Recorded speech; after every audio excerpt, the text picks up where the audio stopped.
हमारे साथ होंगे तीखे सवाल तीखा प्रहार। आपकी ड्रेस के ऊपर भी सवाल कुछ महिलाएं कर रही हैं कि जब योगी जी भगवा पहन करके विधानसभा जा सकते हैं तो हम हिजाब पहन करके स्कूल क्यों नहीं। लेजी कह रहे हैं कि अब की बार हमारी सरकार आएगी, जिस मकान से टोटी निकाली थी उसी मकान से अब की बार चिलम निकाली जाएंगी और योगी जी अगर दोबारा आए तो यूपी को खा जाएंगे। खींच है ये। कांग्रेस के नेता हैं, उन्होंने एक दिन पहले ही धमकी दी थी, अगर हिजाब के खिलाफ विरोध करोगे तो टुकड़े टुकड़े कर दिए जाएंगे। क्या हिंदू कटने के लिए ही रह गया क्या? सरकार योगी 2 बनती है, सबसे अहम पहले 3 काम कैसे कौन कौन से हों? देखिए, बनती नहीं बनेगी। आज हमारे साथ हैं देश के बड़े सूबे के मुख्यमंत्री योगी आदित्यनाथ जी। महाराज जी, सबसे बड़ा अहमदाबाद ब्लास्ट होता है, उसमें प्रियंका गांधी कहती हैं कि ये कोई मुद्दा नहीं है, फिजूल का मुद्दा है। एक तरफ अखिलेश यादव हैं, वो उनके 14 केस वापस लिए और उसके बाद उनके जो एक फांसी की सज़ा सुनाई गई है, उनका पिता है वो उनके साथ पाए जाते हैं। आप कैसे देखते हैं इस चीज़ को? देखिए, कांग्रेस हो या सपा, ये सब एक ही थैली के चट्टे बट्टे हैं। राष्ट्रीय सुरक्षा के साथ खिलवाड़ करना, पेशेवर दंगाइयों और माफियाओं को प्रश्रय देना और देश की कीमत पर राजनीति करने वाले लोग हैं। इसलिए इस प्रकार की राष्ट्रीय सुरक्षा इनके लिए कोई मुद्दा ही नहीं है। सीरियल ब्लास्ट में 2008 में जिन लोगों ने अपनों को खोया है उन लोगों से पूछे ना। 2013 में जिन आतंकियों के मुकदमों को अखिलेश यादव सरकार ने वापस लेने का कुत्सित प्रयास किया था, जिसमें संकट मोचन मंदिर में 28 लोग उस समय मरे थे, आतंकवादी घटना का शिकार हुए थे, उन लोगों से पूछो ना क्या पीड़ा उनकी है। ये पीड़ा वही समझ सकता है जिसके अंदर संवेदना हो। ये कांग्रेस सपा नहीं समझ सकती है, इसीलिए ये लोग मौन हैं और जब भी इन्हें अवसर मिलता है ये पेशेवर दंगाई और माफियाओं को महिमा मंडन करते हैं, उन्हें सत्ता का शागिर्द बनाते हैं, आम जनमानस पर अत्याचार करवाते हैं, शोषण कराते हैं, राष्ट्रीय सुरक्षा के साथ खिलवाड़ करते हैं। महाराज जी, सबसे बड़ी बात है कि अगर हम बात करें कि जैसे आपके भाषणों से तल्खियां निकली, आपने कहा कि नमाजवादी और वो तमंचेवादी, अब तो सीधा सीधा जब आतंकवादी के पिता साथ हैं तो सीधा सीधा आतंकवादी भी हो गए। देखिए, जो जैसा होगा उसके बारे में वैसे बोलना भी पड़ेगा। इन्होंने अपने कार्यकाल में प्रदेश में अपराध को बढ़ाया है, पेशेवर माफिया और अपराधियों को सत्ता का शागिर्द बनाया है, तो हमें उनके लिए उस शब्द का प्रयोग करने में कोई संकोच नहीं और हमें ये कहने में भी कोई संकोच नहीं, पब्लिक को ये बताने के लिए कि नई हवा है लेकिन वही सपा है। वही सपा का मतलब जो दंगा कराती थी, अराजकता फैलाती थी, पेशेवर माफिया और अपराधियों को संरक्षण देती थी और आतंकी घटनाओं के लिए जिम्मेदार तत्वों के मुकदमों को वापस लेती थी। कोई परिवर्तन नहीं है। उनका मौन, उनकी कार्यपद्धति इस बात का प्रमाण है। महाराज जी, बंगाल की मुख्यमंत्री हैं, अब उत्तर प्रदेश में आकर के कह रही हैं खेला होगा और एक तरफ कह रही हैं कि अब जो अखिलेश यादव हैं उनके साथ हम मिलकर के खेला करेंगे और योगी जी अगर दोबारा आए तो यूपी को खा जाएंगे। देखिए, ये तो हर व्यक्ति जानता है, उत्तर प्रदेश में 3 चरणों के चुनाव हो गए हैं, शांतिपूर्ण चुनाव हो रहे हैं। क्या बंगाल में इतने शांतिपूर्ण तरीके से चुनाव हुए थे?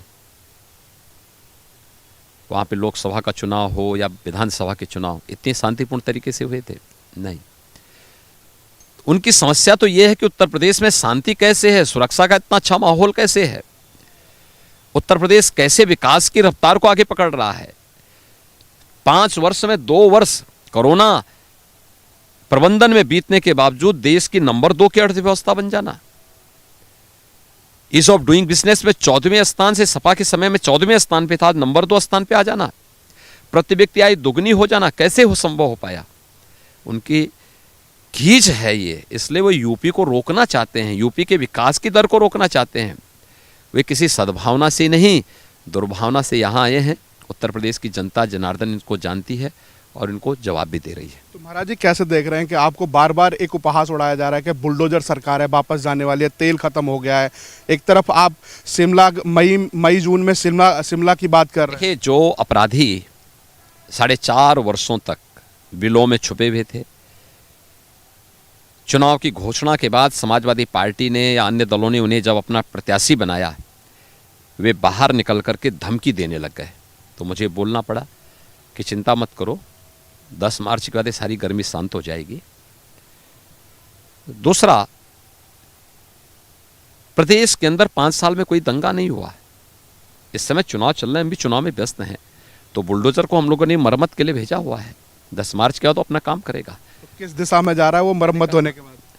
10 मार्च के बाद इंफ्रास्ट्रक्चर डेवलपमेंट का काम भी होगा और पेशेवर माफिया और धमकीबाजों को भी रास्ते में ला करके उनकी गर्मी को भी शांत किया जाएगा। महाराज जी एक सवाल और है कि हिजाब को लेकर के एक लड़का हर्ष, जो कर्नाटक का लड़का है, वो पोस्ट करता है और उसकी निर्मम हत्या कर दी जाती है। कांग्रेस के नेता हैं, उन्होंने एक दिन पहले ही धमकी दी थी, अगर हिजाब के खिलाफ विरोध करोगे तो टुकड़े टुकड़े कर दिए जाएंगे। सीधा सीधा हिंदुओं को काट दिया जा रहा है। अगर हम बात करें तो बहुत सारे ऐसे नाम हो गए, क्या हिंदू कटने के लिए ही रह गया क्या? देखिए, देश की व्यवस्था संविधान से चलेगी, शरीयत से नहीं।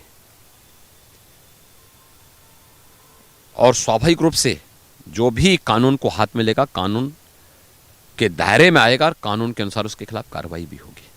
तो महाराज जी एक आपके सवाल, आपकी ड्रेस के ऊपर भी सवाल कुछ महिलाएं कर रही हैं कि जब योगी जी भगवा पहन करके विधानसभा जा सकते हैं तो हम हिजाब पहन करके स्कूल क्यों नहीं? तो हमने कहा ना कि विधानसभा में आए हिजाब पहन करके। स्कूल विधानसभा नहीं है। स्कूल का अपना एक ड्रेस कोड होता है, विधानसभा का अपना कोई ड्रेस कोड नहीं होता। स्कूल में स्कूल का अनुशासन चलेगा, संवैधानिक संस्थाओं में संवैधानिक संस्थाओं की ड्रेस कोड चलेगी और मुझे लगता है कि विधानसभा में सबका स्वागत है। महाराज जी गरीबों में बड़ी अच्छी पकड़ बनी है आपकी कि एक सहारनपुर की महिला से जब हमारी टीम ने बात करी, उनका मकान गिर गया और बच्चा उसका मर गया, तो बीबी छोड़ के चली गई और जब आपकी तरफ से उनको मकान मिला तो बिलख बिलख के रोने लगी और आशीर्वाद देने लगी कि योगी जी ने हमें छत दी। क्या कहना चाहेंगे? देखिए, यही फर्क है। समाजवादी पार्टी की सरकार में प्रदेश के अंदर 18,000 गरीबों को भी मकान नहीं मिल पाया था।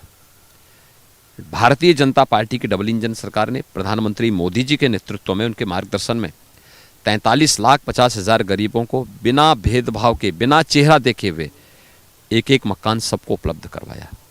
और अभी तो केंद्रीय बजट में 80 लाख गरीबों के लिए मकान की व्यवस्था है। ये चेहरा देख करके नहीं होता है, सबका साथ सबका विकास, यही है सबके विश्वास पर खरा उतरने का मंत्र और भारतीय जनता पार्टी उस विश्वास पर खरा उतर रही है। अखिलेश जी कह रहे हैं कि अब की बार हमारी सरकार आएगी, जिस मकान से टोटी निकाली थी उसी मकान से अब की बार चिलम निकाली जाएंगे। देखिए, सपना देखने की आदत उनकी है। दिन में सोते सोते सपने देखते हैं। सपना देखें, जनता जनार्दन अपना फैसला ले रही है। 10 मार्च के बाद सारी समस्याएं। चलिए, मेरा एक आखिरी सवाल होगा कि जैसे कि सरकार योगी 2 बनती है, सबसे अहम पहले 3 काम कैसे कौन कौन से होंगे? देखिए, बनती नहीं, बनेगी। एक, दूसरा, लोक कल्याण संकल्प पत्र जनता के सामने प्रस्तुत किया जा चुका है, सरकार उसके अनुसार निर्णय भी लेगी। पहला कार्य क्या होगा? मैंने कहा ना, उसके अनुसार निर्णय लेगी। बहुत बहुत धन्यवाद। तो ये थे उत्तर प्रदेश के मुख्यमंत्री योगी आदित्यनाथ, जो तीखे सवालों के जवाब दिए बेबाकी के साथ। आप जुड़े रहिए। जय हिंद, जय भारत।